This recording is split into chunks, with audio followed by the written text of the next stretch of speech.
Hey guys, hello! Happy Wellness Wednesday! Happy Wellness Wednesday, my friends, my Facebook family. I missed you guys last week. I wasn't here last week because I was doing our first live call with our 2019 Crazy Sexy You crew. So I wasn't here with you, but I thought of you the whole time because I'm so enjoying these Wellness Wednesday lives together. So anyway, I have a really awesome topic for us today.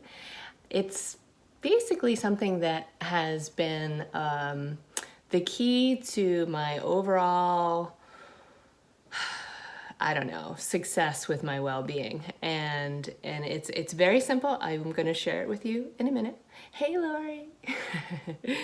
But I like to start with a little personal catch-up and fill you in on what's going on with me before I learn what's going on with you and share the topic of the day, which, you know what, screw it. I'm just going to tell you what it is. We're going to talk about how to stop blocking your progress. What? It's a good one, right? I'm going to give you 2 tips. So, personal update, Crazy Sexy You started, like I said. I'm so excited about the class of 2019.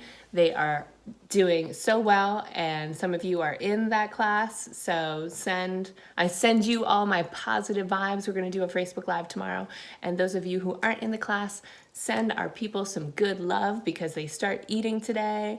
They're having some detox symptoms this week, and it's just a good time to send out love to people who are doing their best to feel their best. So anyway, that's what's going on.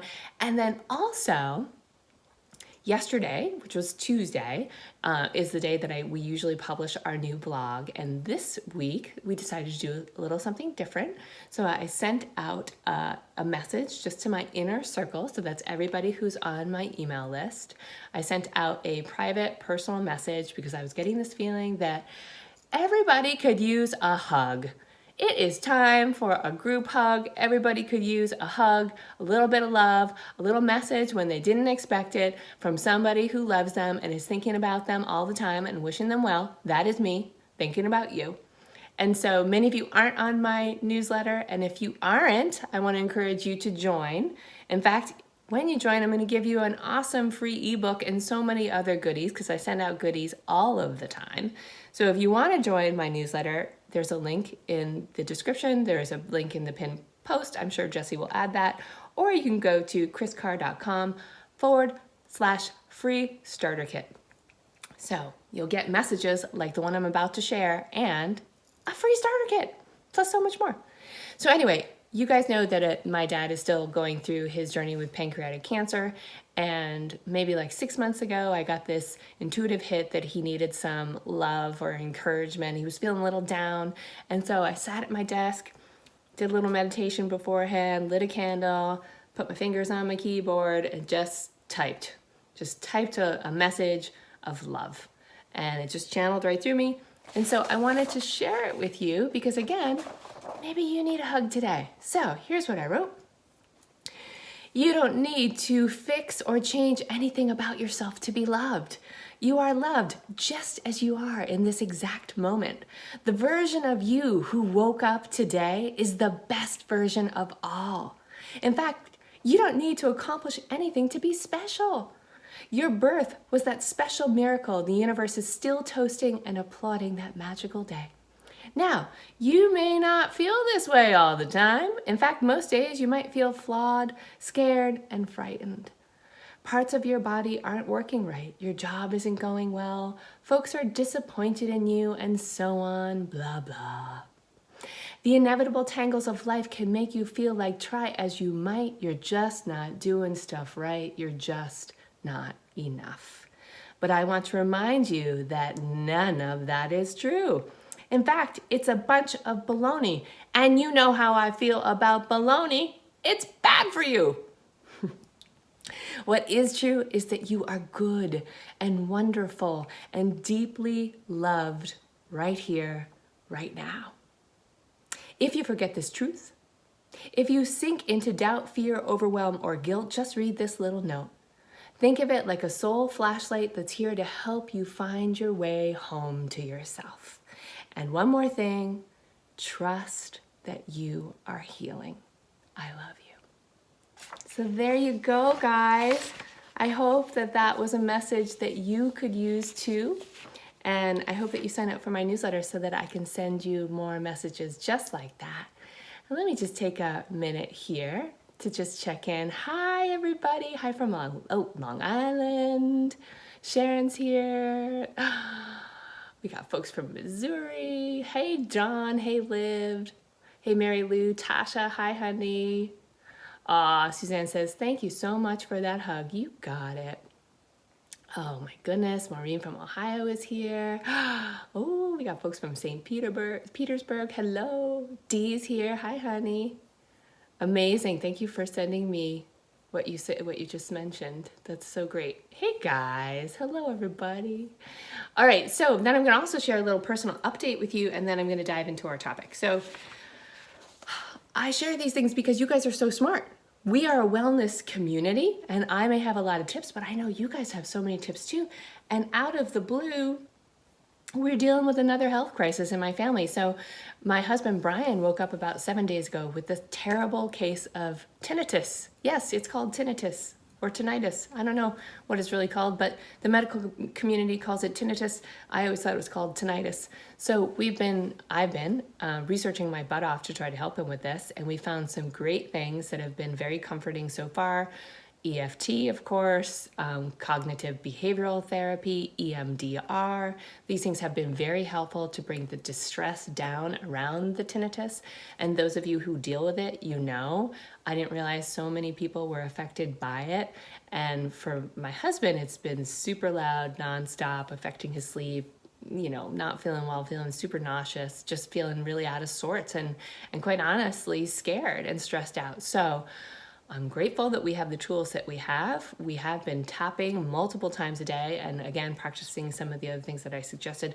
So I'm sharing this with you guys because you guys are so smart, as I said, and with the hopes that if anybody has any tips for me to go off and explore, this was a new one for me, but you know how I dive in. I'm just cruising through. I'm cruising through the comments. You know how I dive in. When I get onto a scent, I go all the way. We're gonna have like the crazy sexy tinnitus book or something. I'm not sure. But anyway, I put that out there. If you have some tips, let me know in the comments, or you can always email me at info@kriscarr.com. And of course, anything I find out, I will share because, like I said, so many people are dealing with this issue. Okay, my dears, my friends, my loved ones. So now on to our topic, and it's about how to stop blocking your progress. Now, the number one tip is this: ditch the all or nothing approach. And you know what I'm talking about. Many of you are perfectionists.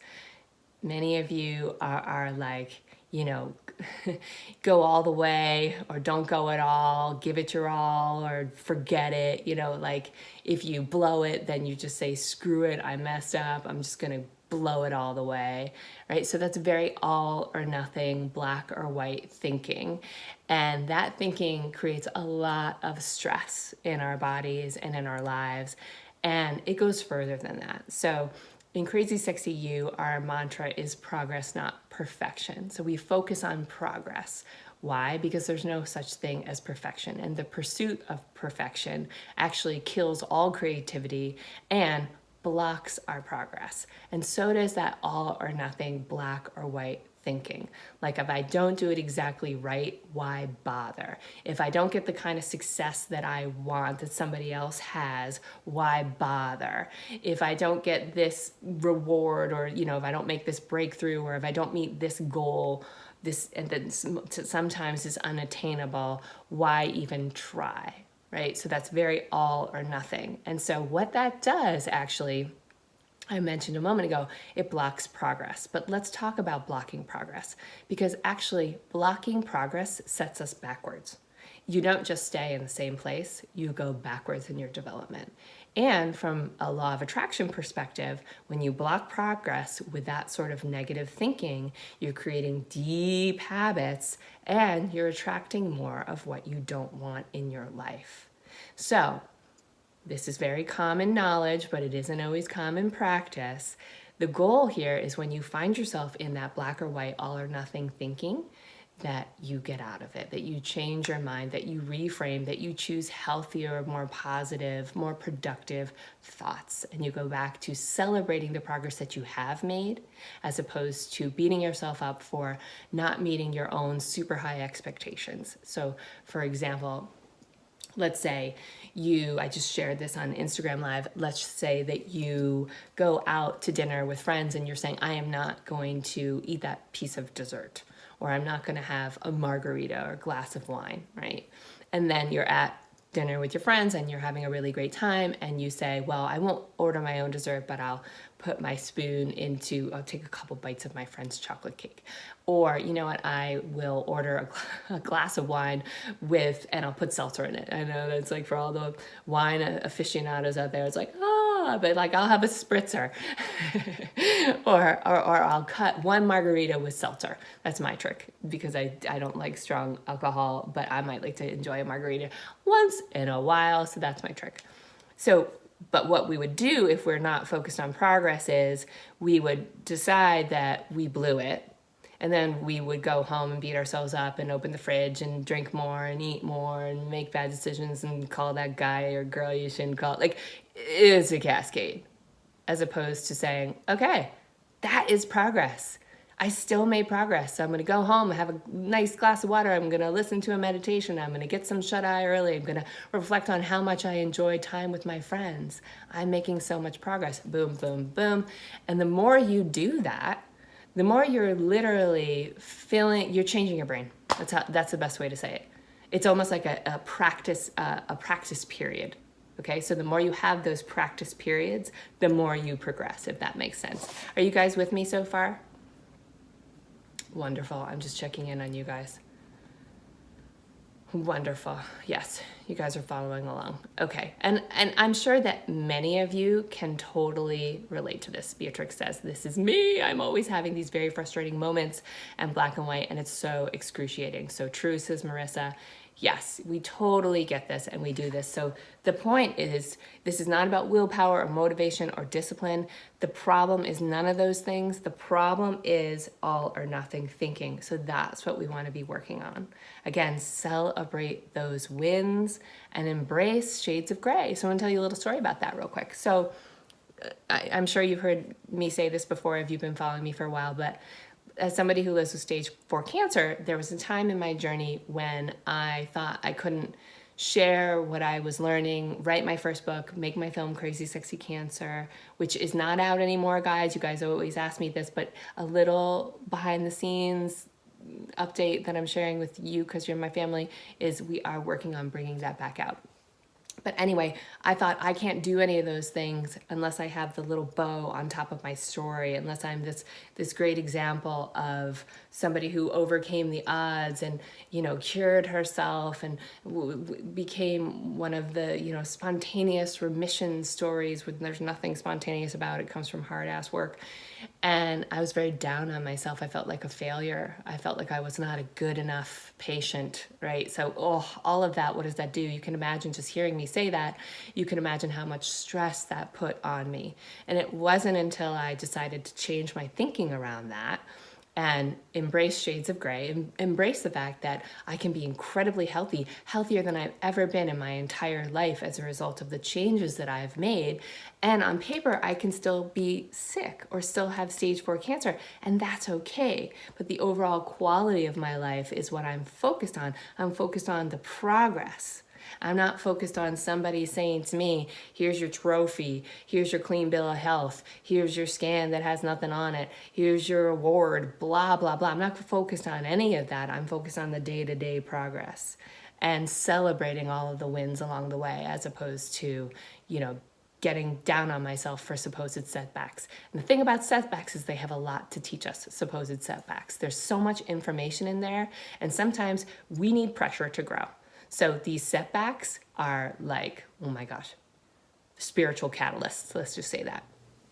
Okay, and I want you to remember one thing too, because somebody said this in the group, like having this exhaustion about starting over again. So let's say you blow it or you think you blow it, your perception is that you blew it, and now you got to start over again, yet again, once again, and it's just like you just don't have it in you to start over again. But the truth is that you've been on this journey for a long time, this journey of being a human being, this journey of being a seeker, this journey of being a wellness warrior, this journey of being somebody who's self-reflective. You're not starting from scratch. You're not starting from square one. You're starting from halfway down the field, or almost all the way down the field, and you don't give yourself credit for that. You don't acknowledge that. So you're not starting again from square one from the beginning. You're making a new attempt with so much more information and wisdom and maturity. So think about that.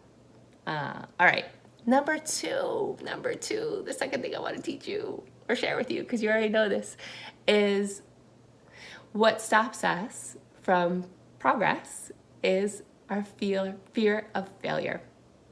This is such a big one for everybody, whether it's fear of failing at a diet, or fear of failing at a new wellness routine, or fear of failing at work, or fear of failing giving public talk, or fear of failing on Facebook Live, whatever it is. Like, before I started this Facebook Live, my husband was here, and we were setting up another video for YouTube, and he mistakenly pressed go live. And I was like, we're not ready to go live. He's got like super dirty sweatpants on. And anyway, the point is that, we're so afraid we're going to fail. We're so afraid that, the Facebook Live isn't going to go right, or whatever it is, that we don't even bother trying. We stay stuck. The truth is, the only way to fail is not to try. That is the only way for you guys to fail.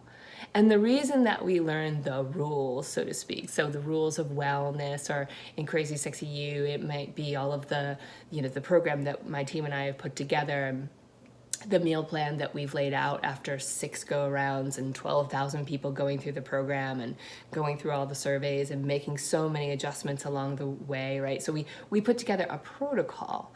But I think what can happen is that folks think if I don't do it perfectly, then I'm failing.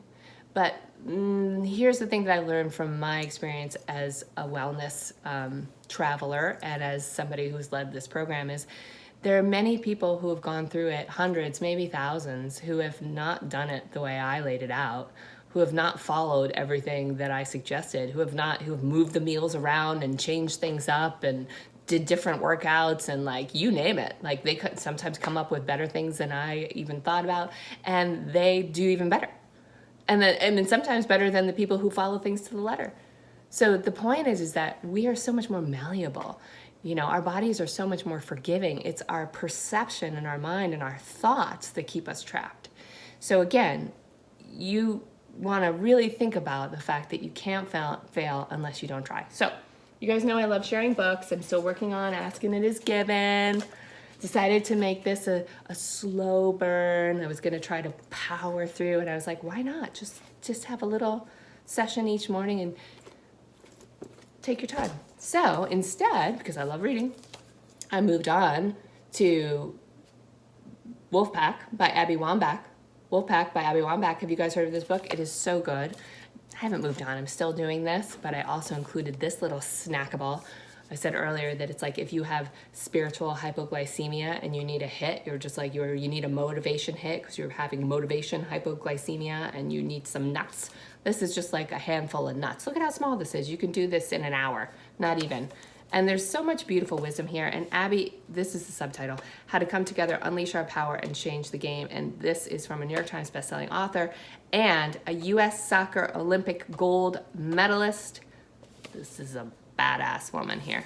So anyway, I was thinking about this whole topic of fear of failure that I wanted to share with you. And so I remember reading something that Abby wrote in her book. So I'm going to read it to you real quick.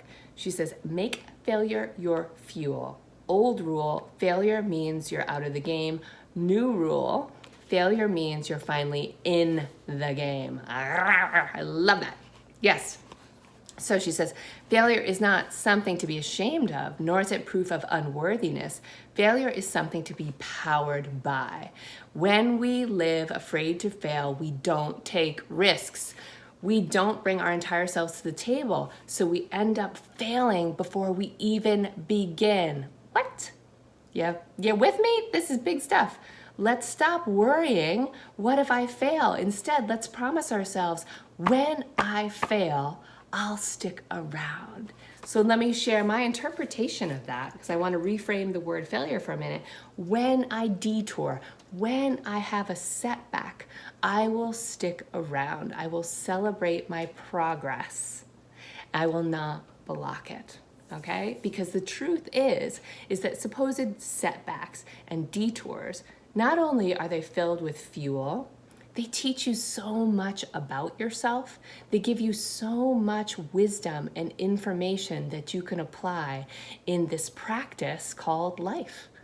So those are the two things I wanted to share with you today. Things that stop our progress, a little recap, is all or nothing thinking and fear of failure. So I hope that this helps you. I want to thank you guys so much for sharing any tips that you have about tinnitus with me.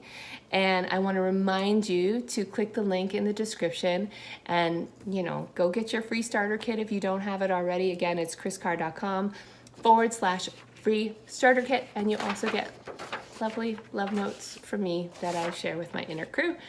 All right, let me take a minute and again, just check in with you before I say goodbye.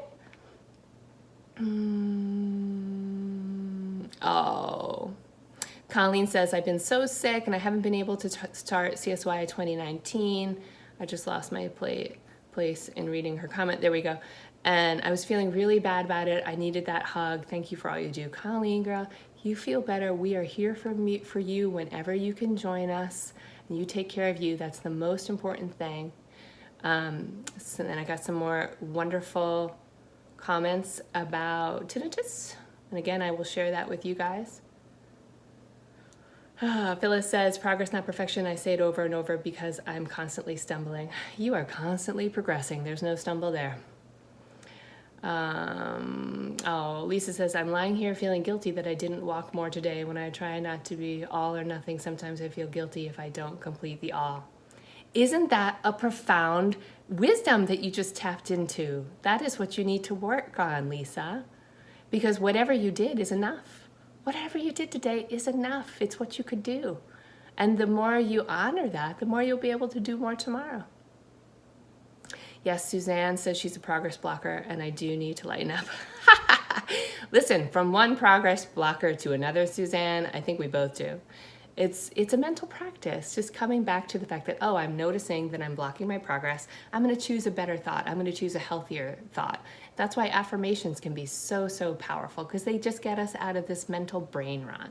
And that's ultimately what we're trying to do. You know how if you guys have dogs and a dog gets a hot spot and you need to snap them out of it, give them a toy, give them a cookie, take them for a walk because it gets them out of that brain rot. Well, we're doing that all the time too. We're in brain rot. We need dog trainers to help us. So good.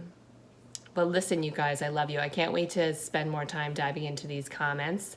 And Colleen says, can you go live every afternoon? Just kidding.